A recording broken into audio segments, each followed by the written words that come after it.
Praise the lord.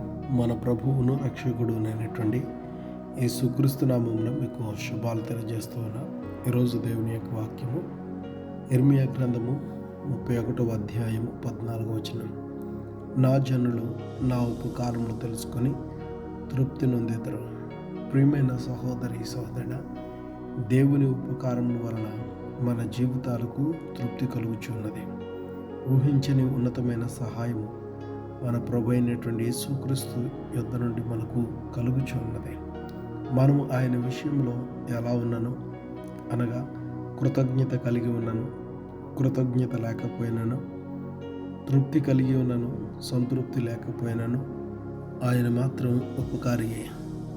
అపాయకరమైనటువంటి పరిస్థితుల్లో తన ఉపకారము వలన మేలు పొందుచు ఉన్నాము. ఉదాహరణకు ఇస్సాకు గెరారు ప్రాంతంలో నివసించుచున్నప్పుడు గొప్ప కరువు వచ్చింది. గెరారు ప్రాంతంలో పంటలు పండే అవకాశం లేదు. కానీ దేవుడు సెలవిచ్చిన ప్రకారం ఆ దేశమునందు నివసించుచున్నవాడే పిడికిలతో విత్తనములు విత్తగా విస్తారమైనటువంటి పంటను, సమృద్ధి అయినటువంటి ఆహారాన్ని గెరారు ప్రాంతంలో ఇస్సాకు పొందుకున్నాడు. గెరారు ప్రాంతవాసులకు సాధ్యం కాని పని ఇస్సాకుకు మాత్రమే ఎలా సాధ్యమైనది అంటే, ఇస్సాకు ఎడల దేవుడు చేసినటువంటి ఉపకారమే తనకు సమృద్ధిని కలుగు చేసింది.